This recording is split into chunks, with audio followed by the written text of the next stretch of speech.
Today, we are going to look at the first Israelite documents ever written. We are, of course, talking about the Ten Commandments on this episode of Ancient Egypt and the Bible.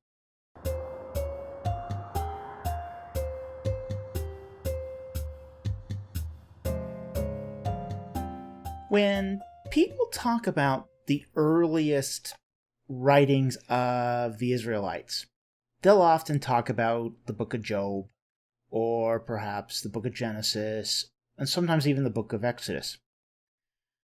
But they sort of overlook that there is a document that predates all of those, which is the Ten Commandments. Now, we don't think of it as a document, but it really is. And almost anyone who actually thinks that Moses gave the law at Mount Sinai will concede that the Ten Commandments were written on tablets of stone. And on the third day of the third month, God spoke the Ten Commandments that were then written on these tablets of stone. Now, according to Exodus 42:12, the law was written on tablets, the plural. Kenneth Kitchen suggested that the tablets were actually two copies of the same text, which is very consistent with the way treaties were written in the ancient Near East. Treaties were often duplicated, and then there was an exchange of the tablets. So, what we're going to do in this little short series of about 5 episodes is we're going to look at the Ten Commandments. See what it meant for the ancient Israelites, and what does it mean for us today? With that said, let's get into it. When we look at the Ten Commandments, we are going to take the entire narrative that God spoke in Exodus 20. And we're going to start with the first verse. Then God spoke all these words, saying, I am the Lord your God, who brought you out of the land of Egypt, out of the house of slavery. Okay, so the Ten Commandments actually begins with a reminder of who God is and what he has just done for the people of Israel. When we look at, say, for example, the Israelites, when they just come out of Egypt, culturally, culinarily, religiously, they're Egyptians. I mean, there's really no difference between how the Israelites lived and how the Egyptians lived, essentially. You know, the Israelites worshipped many gods. They were polytheists. They were pantheists. They were henotheists. They were localists. They were not monotheists. They ate the same food as the Egyptians. You know, we hear later on after their go through a bit of the wilderness experience that, they start, really sort of pining after the onions of Egypt and the beef and the fish. These agricultural products that they'd come to so love in Egypt.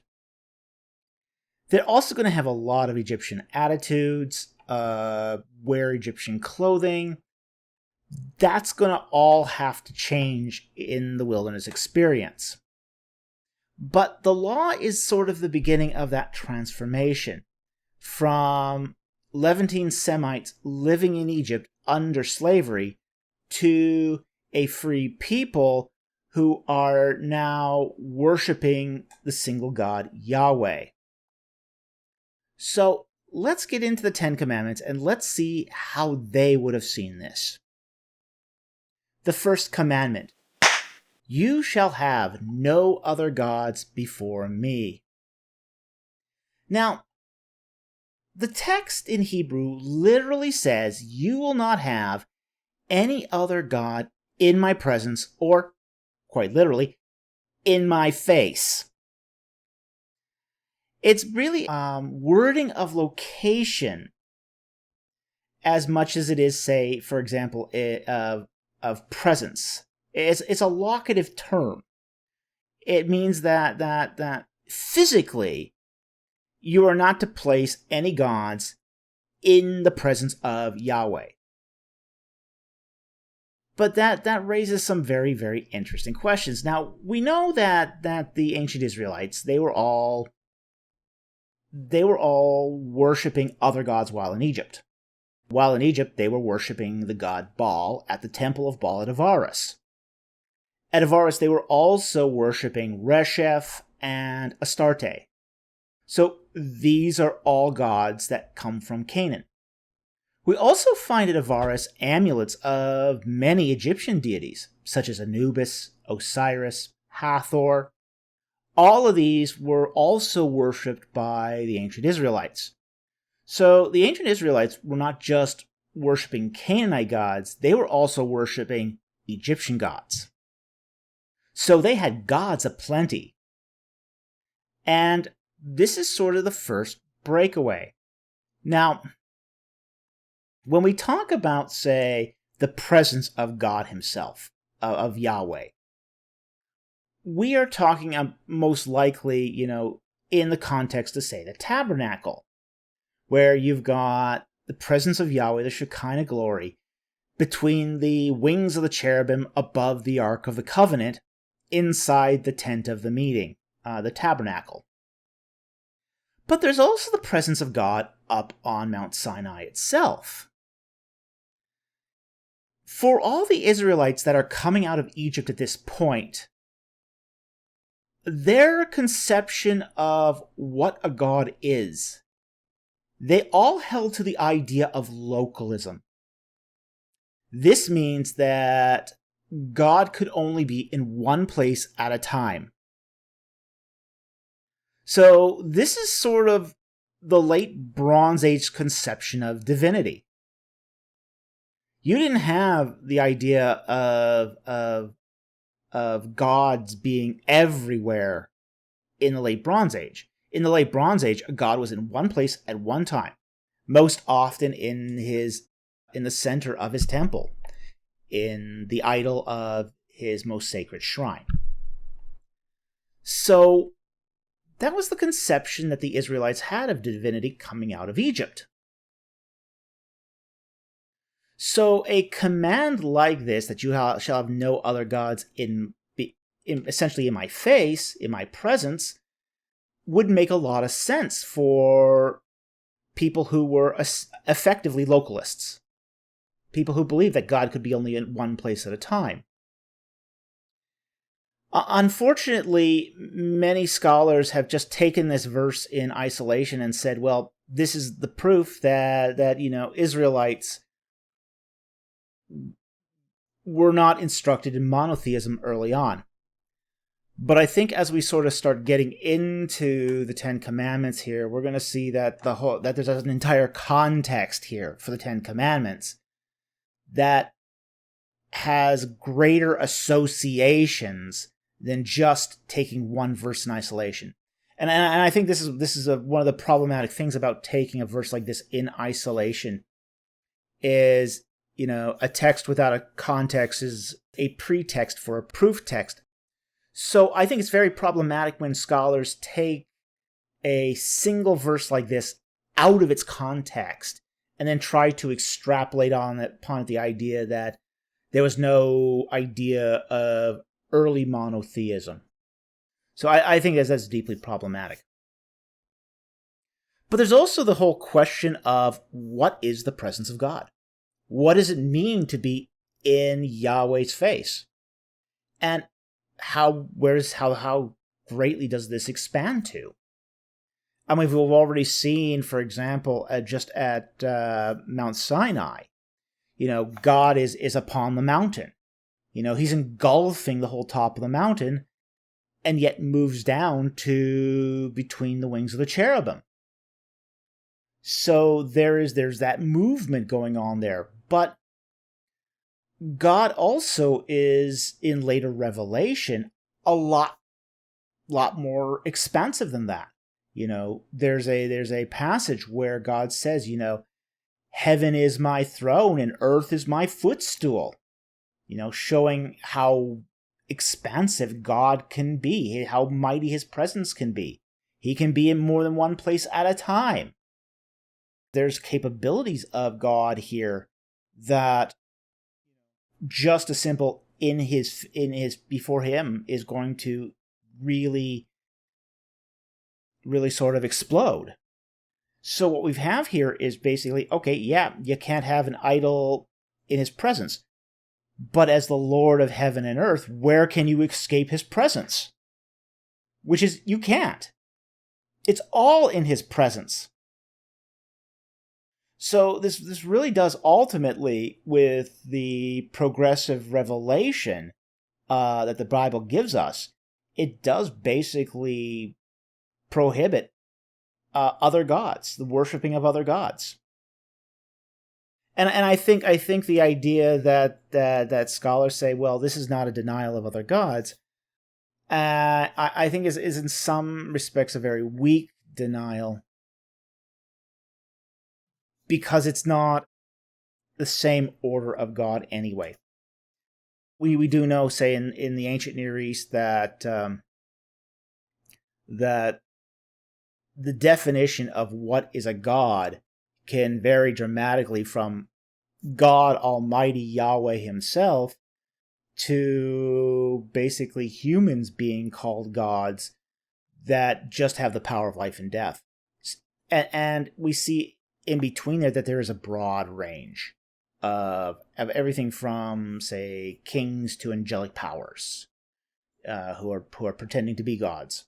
So it's there's some definitions here that are going to change over progressive revelation.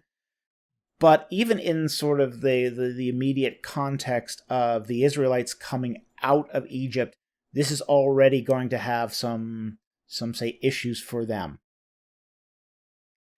Now, the second commandment: you shall not make for yourself an idol, or any likeness of what is in heaven above, or on the earth beneath, or in the water under the earth. You shall not worship or serve them.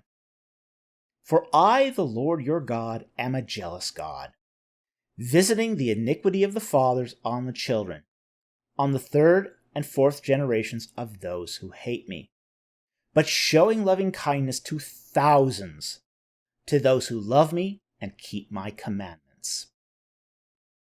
Okay. This is the second commandment, and it's a prohibition against making idols. Now, what is an idol? I think this is a really, really important thing, because there are people who confuse what is an idol. An idol is essentially a proxy body for a god, for the spirit of a god to inhabit, for the purposes of worship or extortion.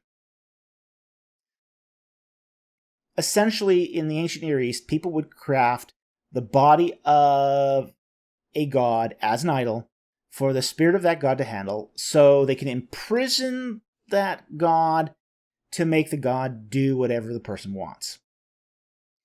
It's not a statue. It's not a piece of artwork. It's not meant to be an aesthetic object of art.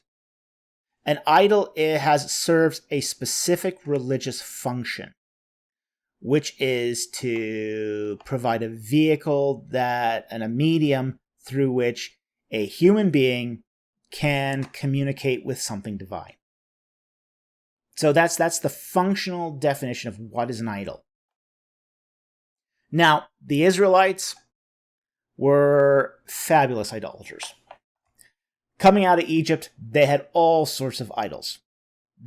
Most of those Israelites did not abandon their idols when they left Egypt. They brought them with them. And many people in, say, around Avaris possessed amulets of gods. They would have possessed amulets of, say, Seth and Osiris and Hathor and Anubis. All these various idols that would have worshipped at Avaris, they took with them. They probably took some statues of Baal. So they're bringing all this stuff with them, all this religious baggage of idolatry with them. Now, it's very interesting because the first and the second command are very, very similar, but not quite the same. In the case of the first commandment, there's a prohibition against having any gods in the presence of Yahweh. But in the second commandment, this is a prohibition against making idols. The prohibition is against making and serving and worshiping idols. So, right there, the children of Israel are going to have a problem, because they have spent 2 centuries making idols, worshiping them, and serving them. And this is their whole mindset and their whole culture. They are coming out of a culture of idolatry. And the Egyptians were idolaters par excellence. Absolutely par excellence idolaters. The Egyptians had over 400 deities. 400 gods. Many of which were represented by idols of various kinds, from giant statues, colossi, right down to the tiniest little amulet that could be sewn into even a garment. So they were incredibly idolatrous. Now, there's also some interesting juxtaposing too in this commandment between what is the prohibition and what are the implications of that prohibition. One of the things is that, when it talks about you shall not serve these idols or worship them, God talks a bit about his character. He says, "For I, the Lord your God, am a jealous God, visiting the iniquity of the fathers on the children, to the 3rd and 4th generations of those who hate me." So there, in many respects, that God is basically saying that if you pursue idolatry, you don't love me. Essentially, you're loving the idols. You're loving your man-made religion. But it's not me you're serving. So there's essentially this sort of dichotomy here between God, serving Yahweh, and idolatry. You either love God, or you can practice idolatry, but you can't have it both ways. Now, it's also very interesting, too, that this commandment also shows God's character. On the one hand, he's jealous. He wants your worship. On the other hand, if you love him, he's abounding in mercy. Because the commandment also says, yes, he will revisit the iniquity upon the fathers of the fathers unto the children to the 3rd and 4th generation. But to those who love him, he will show loving kindness, mercy, to the 1,000th generation. The punishment is not equal to the mercy. The mercy far outweighs the punishment by a factor of thousands. It's just this is what we're seeing in this verse, is that he's a God that loves.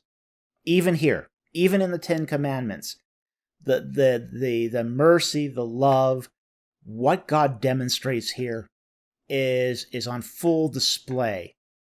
That he's quick to forgive and to show his loving kindness to those who love him. Anyway, I hope you found that really interesting. Thank you very much for watching, and I'll see you next time on Ancient Egypt and the Bible.